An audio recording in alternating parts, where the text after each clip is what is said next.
Hello दोस्तों, नमस्कार। मैं चंद्रशेखर आप सभी का स्वागत करता हूं अपने यूट्यूब चैनल एडुकेटेड गुरुजी में। दोस्तों, इसके पहले जो वीडियो हमने बनाया था उस वीडियो में राज्य के निर्माणक तत्व अर्थात जनसंख्या, भूभाग, सरकार और संप्रभुता पे हम लोगों ने चर्चा किया था।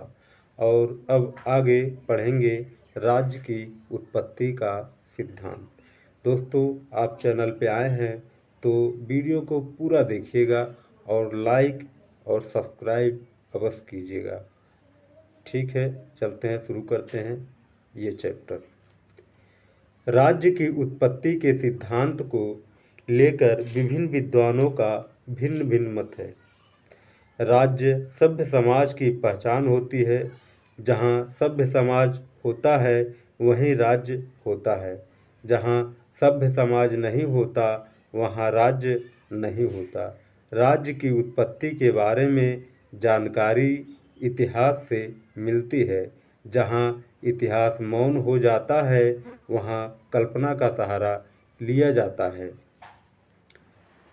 राज्य की उत्पत्ति के निम्नलिखित सिद्धांत हैं।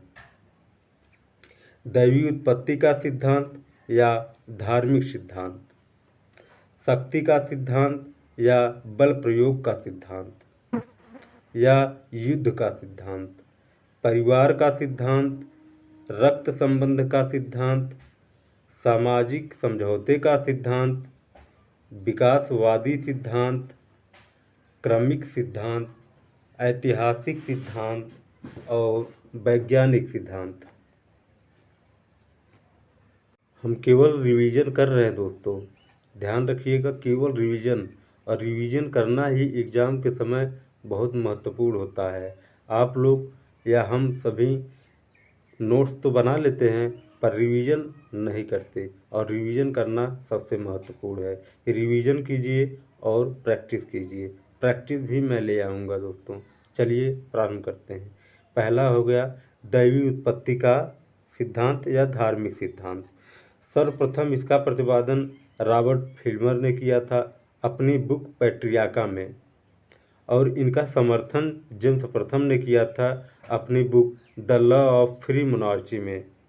जेम्स प्रथम का कथन है, राजा लोग पृथ्वी पर ईश्वर की जीवित प्रतिमाएं हैं।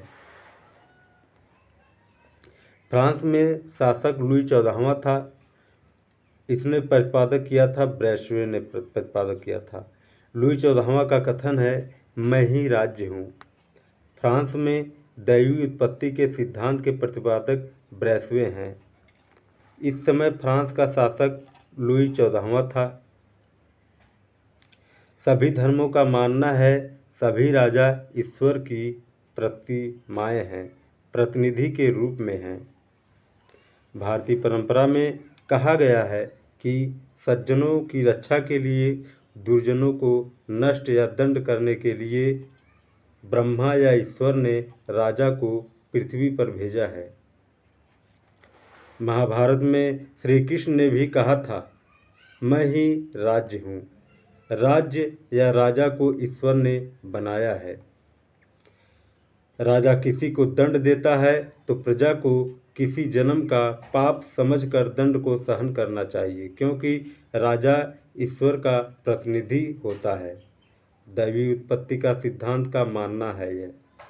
चीन या मिस्र के राजा को सूर्यपुत्र तथा देवपुत्र कहकर संबोधित किया गया है।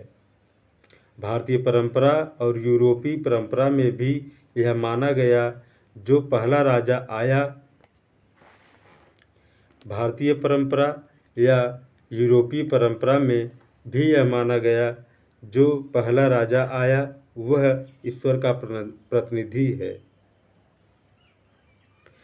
दैवी उत्पत्ति के सिद्धांत का समर्थन मनु ने भी किया है। दैवी उत्पत्ति के सिद्धांत का समर्थन मनु ने भी किया है। कृष्ण ने अर्जुन से कहा था कि मनुष्यों में मैं ही राजा हूँ।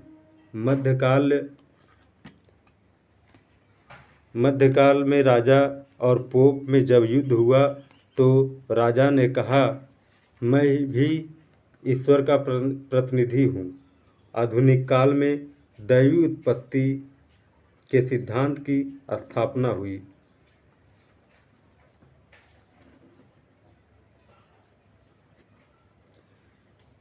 आधुनिक काल में दैवी उत्पत्ति के सिद्धांत की स्थापना हुई, लेकिन आगे चलकर इसकी कटु आलोचना हुई।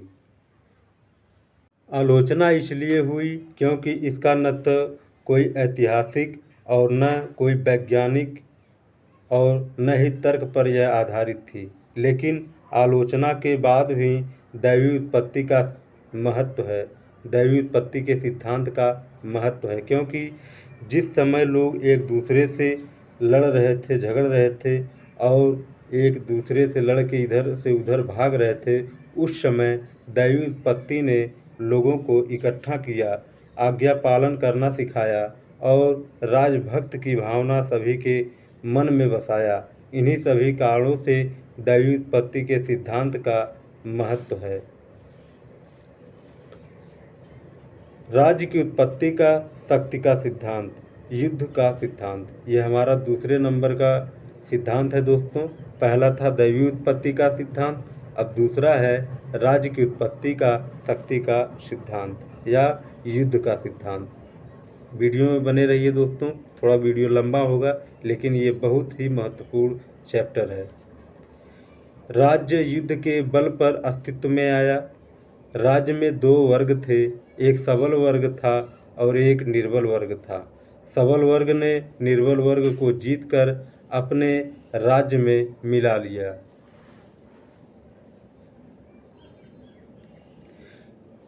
इस सिद्धांत के प्रतिपादक ओपेनहाइमर हैं, समर्थक त्रितस्के, वॉल्टेयर और ह्यूम हैं। सभी सबल वर्गों ने सभी निर्बल वर्गों को जीतकर अपने राज्य में मिला लिया, जिससे एक बड़े जनपद का निर्माण हुआ और कई जनपद मिलकर राज्य का निर्माण किए। अर्थात युद्ध के बल पर राज्य अस्तित्व में आया। ह्यूम का कथन है, राज्य के उत्पत्ति में युद्ध का हाथ है। शक्ति का सिद्धांत या युद्ध का सिद्धांत, प्रतिपादक ओपेनहाइमर है दोस्तों, समर्थक त्रितस्के, ह्यूम, वॉल्टेयर और नीत्शे। ओपेनहाइमर का कथन है, राज्य एक वर्गीय संगठन है जिसकी उत्पत्ति युद्ध के द्वारा हुई। ह्यूम कहते हैं, राज्य की उत्पत्ति में युद्ध का हाथ है। त्रितस्के कहते हैं, राज्य शक्ति का मूर्त रूप है। वॉल्टेयर कहते हैं, प्रथम राजा भाग्यशाली योद्धा था। नीत्शे भी कहते हैं, राज्य के अतिमानव के सिद्धांत का प्रतिपादन नीत्शे ने किया था। राज्य के अतिमानव के सिद्धांत का प्रतिपादन नीत्शे ने किया था। मैकियावेली ने निरंकुश राजतंत्र का समर्थन किया। मॉर्गेनथाउ ने अंतर्राष्ट्रीय राजनीति में राज्य का उद्देश्य शक्ति प्राप्त करना बताया है। शिकागो विश्वविद्यालय में शक्तिवादी राज्य का उदय हुआ। आलोचक बोधा है, शक्ति केवल डाकुओं के गिरोह का संगठन कर सकता है। आलोचक बोधा है, बोधा ने कहा, शक्ति केवल डाकुओं के गिरोह का संगठन कर सकता है। ग्रीन ने कहा, राज्य इच्छा का प्रतीक है, शक्ति का नहीं। राज्य का आधार इच्छा है, शक्ति नहीं। दोस्तों, वीडियो लंबा हो जाएगा, इस वीडियो में इतना ही। अगले वीडियो में परिवार का सिद्धांत या रक्त संबंध का सिद्धांत लेंगे। तब तक के लिए नमस्कार। Thanks for watching.